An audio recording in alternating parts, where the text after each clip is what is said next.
Amen. Praise the Lord, brothers and sisters. We are now in week 5, day 1 of our Holy Word for Morning Revival. We are still in crucial aspects of Matthew 5 through 7. So let's read the Bible verses. Matthew chapter 6, verse 5 to 6. Wait. And when you pray, you shall not be like the hypocrites, because they love to pray standing in the synagogues and on the street corners, so that they may be seen by men. Truly I say to you, they have their reward in full. But you, when you pray, enter into your private room and shut your door and pray to your Father who is in secret, and your Father who sees in secret will repay you. So in these verses, the Lord Jesus is showing us that prayer is not for show.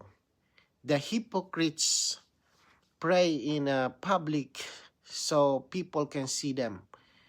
They want to look spiritual, and the Lord says very plainly that this kind of prayer already gets its reward. That is, what is the reward? Human praise. That's the reward. But that's all it gets. That's the reward. So then the Lord says, but you, this means that the kingdom people are different, right? When we pray, we don't need an audience. Right? So we need God to enter our private room. Simply means to come to the Lord in a quiet, personal way. We shut the door, not just a physical door, but the door to distractions, to thoughts and to our desire to be noticed. So the Father is in secret, and He sees in secret. And this tells us that the real prayer happens hidden from people, but fully open to God. When we pray this way, we may not feel impressive, but we touch the Father. And when the Father responds, He repays us, not with outward praise, but with life, peace, light, and a deeper fellowship with Him.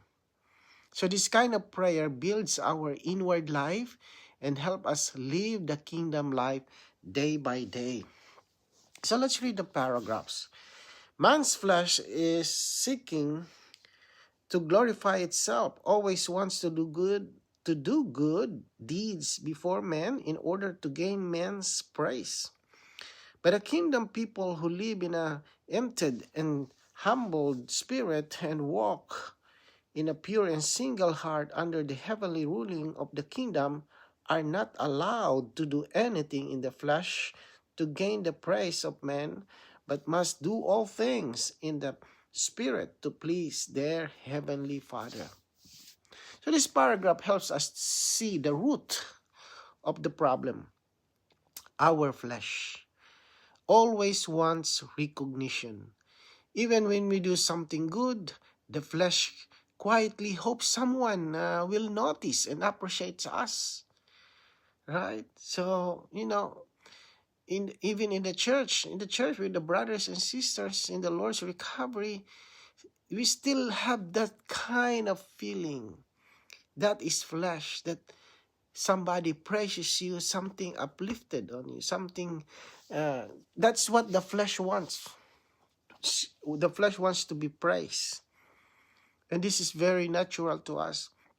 But, saints, that is not belong. That is not what the kingdom life is.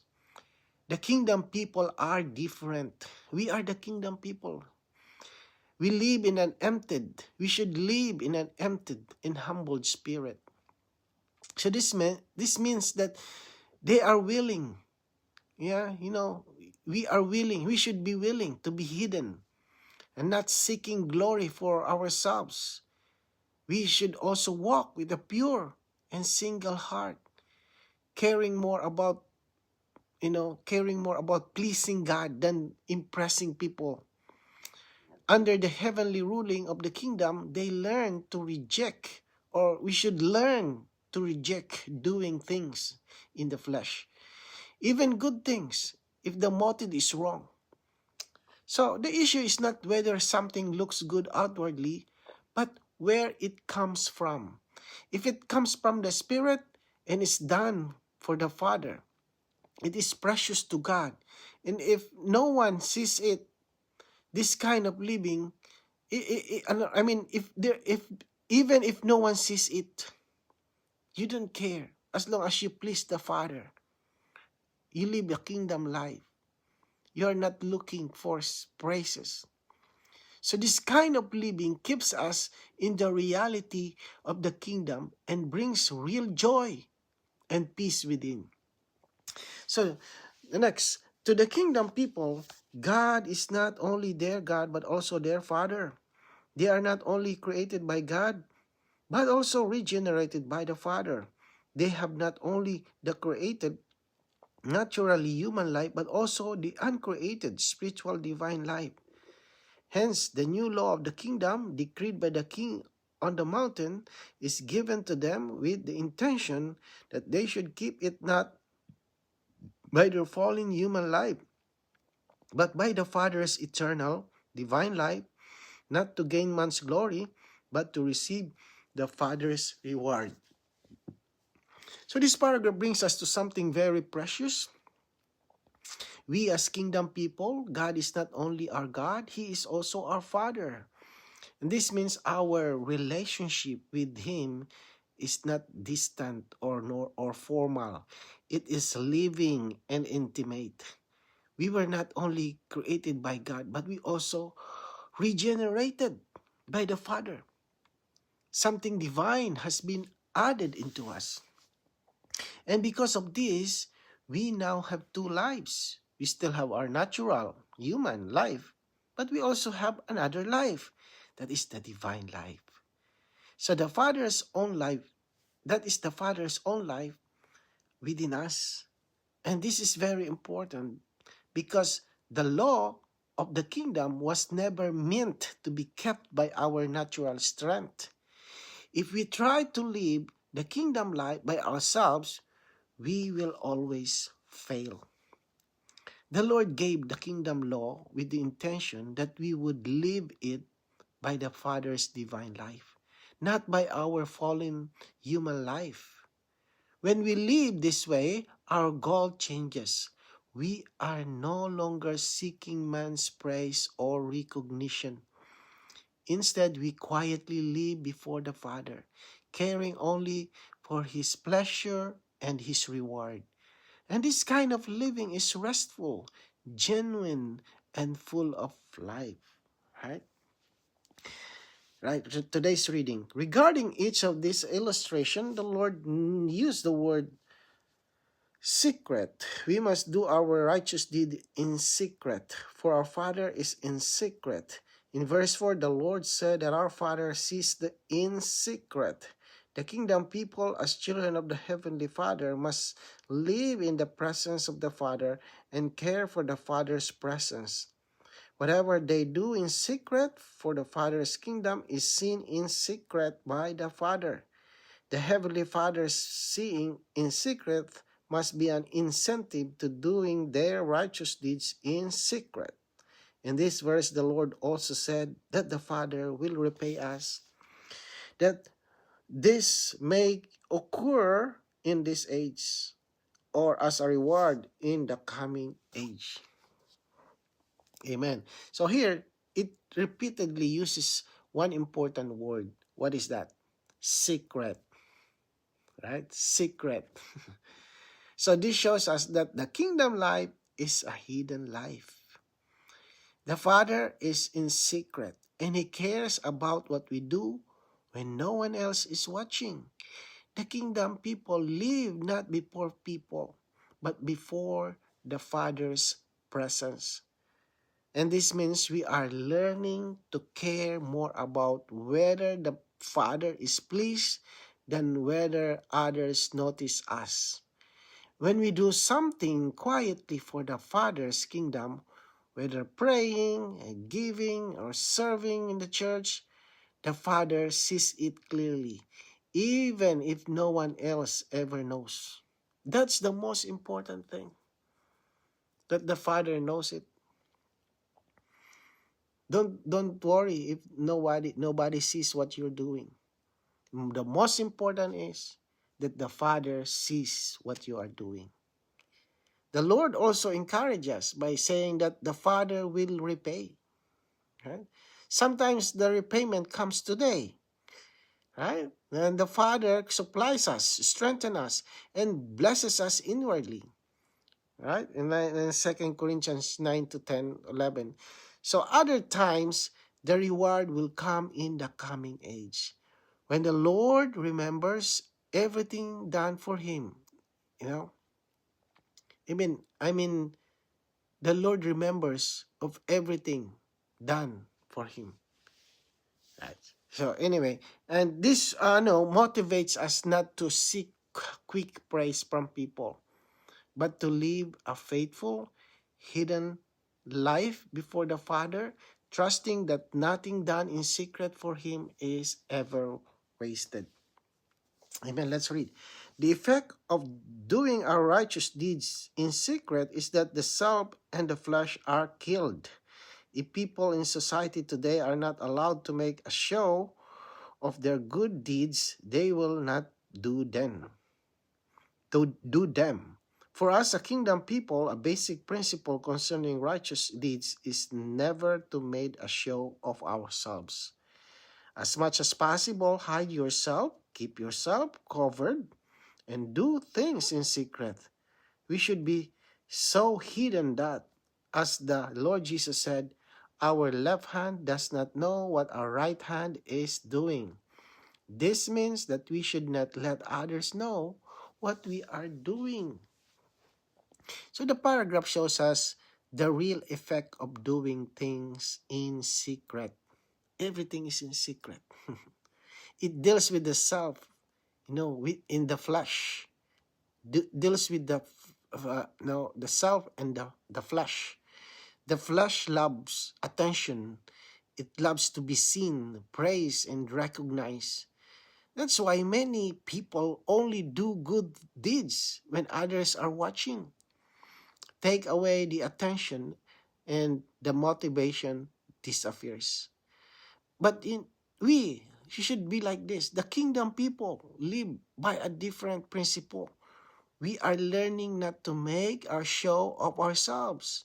Instead of promoting ourselves, we hide ourselves. We keep ourselves covered and quietly do things for the Lord. So this kind of living kills the desire to be seen and touches the root of our natural life. So when the Lord says that our left hand should not know what our right hand is doing, so He is showing us how hidden our living should be. We don't announce what we do. We don't keep records for recognition. We simply live before the Father, satisfied that He knows. And this kind of hidden living is very healthy. It frees us from seeking approval and keeps us in peace. So the more hidden we are, the more room the Father has to work in us and through us. Okay, let's read the last paragraph. Although the Lord spoke the matter of reward, the important thing He is not the reward but the growth in life. Okay, the saints who grow openly do not grow in a healthy way. We all need some secret growth in life, some secret experiences of Christ. We need to pray to the Lord, worship the Lord, and contact the Lord and fellowship with the Lord in a secret way. Perhaps not even the one closest to us will know or understand what we are doing. We need these secret experiences of the Lord because such experiences kill ourselves and our flesh. Although anger and lust are ugly, the thing that most frustrates us from growing in life is the self. The self is most visible in the fact that it enjoys doing things in a public way, in the presence of men. The self likes to do righteous deeds before men. We all must admit that without exception, we have such a self. Those who always want to do things in such a way as to make a public show are full of self, full of the flesh. The self loves to be glorified, and the flesh loves to be gazed upon. Probably you have never heard a message of these verses that dealt with the self and the flesh. Whenever we come to this portion of the word, we must realize that it expresses ourselves and our flesh. So here we are brought to something very honest and very touching. The Lord does not mention reward, but that is not the main point. The real matter here is growth in life. Growth that is always public, always visible, is often not healthy, right? Real growth needs to be hidden. So we all need secret experiences of Christ. Times when we pray, worship, contact the Lord, and fellowship with Him in a way that no one else sees, and sometimes even the people closest to us may not know what's happening between us and the Lord. And that's okay. In fact, that is healthy. So why are these secret experiences so important? Because they kill the self and the flesh. Right? It doesn't mean you're gonna die because you kill your flesh. No, the work of the flesh, the work of the self is we should kill it. And then we often think that the biggest problems are anger or lust. But this paragraph shows us that the self is actually the biggest prostration to growth in life. The self loves attention. It loves to do good things where others can see. It enjoys being admired. Wow. If we are honest, we all have this self. Every one of us. No one is excused. The self wants glory, and the flesh wants to be noticed. But when we come to the Lord in secret, when no one else is watching, the self has no place to show itself. That kind of hidden living quietly deals with us and allows Christ to grow in us in a real way. So this portion of the word doesn't just teach us, it exposes us.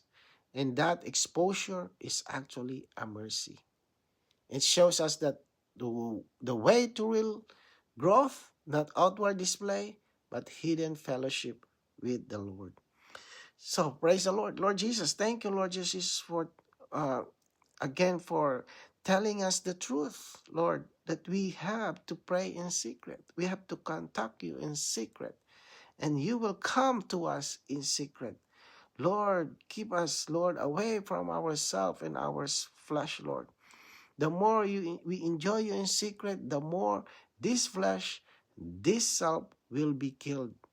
Lord Jesus, continue to grow in us. We want to grow in you, Lord. But Lord Jesus, we have to keep it in a secret. Lord, guide us. We cannot do it alone. We want you, Lord. Amen.